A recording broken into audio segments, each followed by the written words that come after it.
Yun po ang sinabi ng anghel, fear not. Kung magkaminsan mga pinakamamahal na kapatid, marami tayo ring kinatatakutan. Kaya maging sa ating kapanahunan, palagi sinasabi ng Panginoon, huwag kayong matakot. Palagi niyo akong kasama. Magkaminsan sa kalalagayan natin sa buhay, sa maraming hamon, minsan sa mga pinansyal at pisikal na mga pangailangan, minsan sa security and protection. Huwag tayong matakot sapagkat ang lahat ng kaganapan sa ating buhay bilang anak ng Panginoon ay isinicure na niya. Pinagkaloob niya na tayo ng kanyang tagumpay at palagi nating mararanasan ang kanyang kapangyarihan.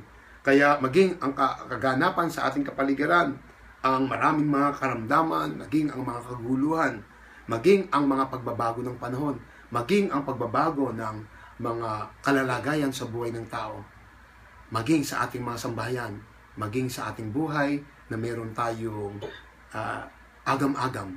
May katiyakan mga pinakamamahal. Kung ang anghel ay nagsabing, fear not, huwag kang matakot, ang Panginoong Hesus ang patuloy na nagsasabi sa atin. Maging ito'y sinabi niya sa mga alagad nang siya'y nagpakita, nang siya'y mabuhay na maguli, ang sabi naman niya sa mga alagad at sa ating mga anak niya sa ating kapanahunan, peace be with you. Ang kapayapaan ng sumayo. Ito ang binanggit ng ating Panginoong Hesus nang siya'y nagpakita sa mga alagad nang ito'y magulat, sinabing, ang kapayapaan ng sumayo. Ito ay matagpuan natin sa Luke 24:36. Maging nung kinagabihan ng araw din na ang mga alagad ay nakakatipon, ng John 20:19-23, nang magpakita ang Panginoong Hesus, sinabi niyang, sumainyo ang kapayapaan. Tunay mga pinakamamahal na kapatid, ang isa sa napakahalagang nais maranasan ng lahat ng anak ng Panginoon, ng lahat ng mga tao, ay ang kapayapaan na nagmumula sa Kanya. Sapagkat alam po natin kapag nawala na ang kapayapaan ng isang tao, siya hindi na makakaranas ng anupamang bagay na makikita niya ang kapangyarihan ng Panginoon. Kaya kinakailangan po ay palagi nating ipagkakatiwala ang lahat sa Panginoon. At ang napakahalaga sa kapayapaan ay buong pagtitiwala tayong ating pong isinasalig sa Panginoon ang lahat ng bagay. Isa po sa paborito kong paksang talata sa pagpinag-uusapan ng kapayapaan, yung matatagpuan po natin sa Isaiah 26:4. Ang sabi po sa Isaiah 26:4, you keep him in perfect peace, whose mind is stayed on you, because he trusts in you. Trust in the Lord forever, for the Lord God is an everlasting rock.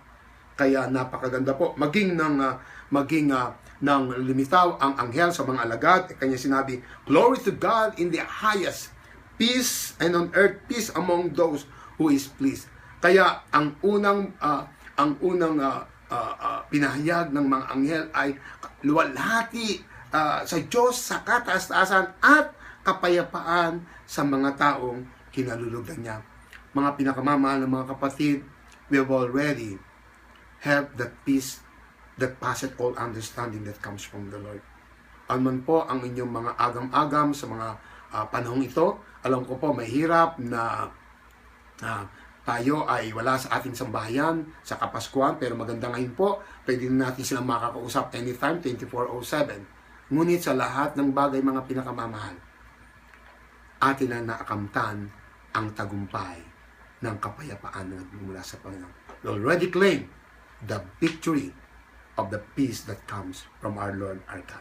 Kung pinagkakaroon po niya tayo ng kapayapaan, magandang makita po natin doon sa ating paksang talata sa Luke 2:10 and 11. Pagkatapos mong banggitin yung fear not, ano po ang sinunod na binanggit ng alagad na sinabi niya sa mga shepherd? Ang sabi po niya, for behold, I bring you good news.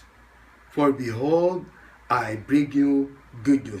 Yun po ang napakagandang, huwag kang matakot at ako'y may dalang mabuting balita para sa inyo. Wonderful. Ito po ang palaging gusto natin mga pinakamamahal na kapatid, na tayo ay makakarinig ng magandang balita. Pero kung titingnan natin po ang mga balita na nagaganap sa ating kapaligiran, pag bumasa ka ng dyaryo, nanood ka ng telebisyon, tumingin ka sa kapaligiran, ang titingin natin, almost there is no good news that this world can offer to us. Kung kaya kailangan sa ating buhay ay matibay na matibay ang mabuting balita na kaloob ng ating Panginoon. Ito yung napakagandang mabuting balita na tinanggap ni Maria.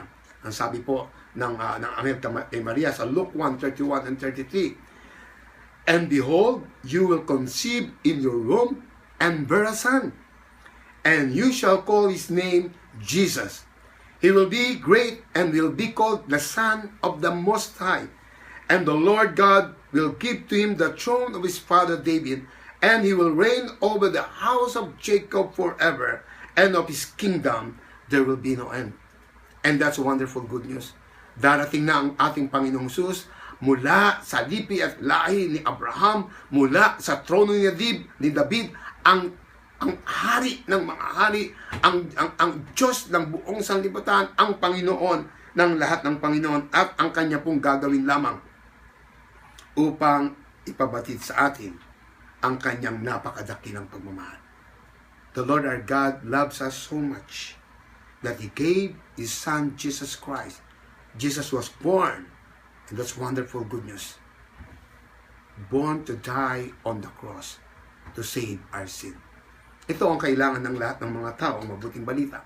At hindi natapos sa siya ipinanganak, siya po'y lumaki sa pangatawan at karunungan at pagbibigay lugod sa Diyos at mga tao. Kaya ang ating pong Diyos ay buhay, makapangyarihan. We have a living God, an incarnate God, and Jesus Christ is our God, Lord and Savior, who died for our sin and for your sin. Pero nung siya'y namatay, hindi po natapos doon. Siya po'y nabuhay na maguli at nagpakita sa mga alagad, at nakita natin ang kanyang kaluwalhatian, at ito ang tagumpay, at pinagkalooban niya tayo ng banal na Espiritu upang makasama natin, at ang lahat ay magtatagumpay sa pagsasabing si Jesus ang Panginoon at tagapagligtas. Siya'y nabuhay na maguli, siya'y umakyat sa langit at umupo sa kanang trono ng ating Amang makapangyarihan sa lahat, at ang isang katiyakan ng mabuting balita, darating si Jesus upang magtagumpay sa ating mga buhay. That's why there is a big hope in the good news. For unto us a child is born, unto us a son is given, and the government shall be upon his shoulder, and his name will be called Wonderful, Mighty God, Counselor, Mighty God, Prince of Peace, Everlasting Father. Siya po ang ating makapangyarihan sa lahat ng Diyos. Kaya sabi po sa Romans 15:13, May the God of hope fill you with all joy and peace in believing, so that by the power of the Holy Spirit you may abound in hope. So this is the victory of hope that comes from our Lord Jesus Christ this Christmas time.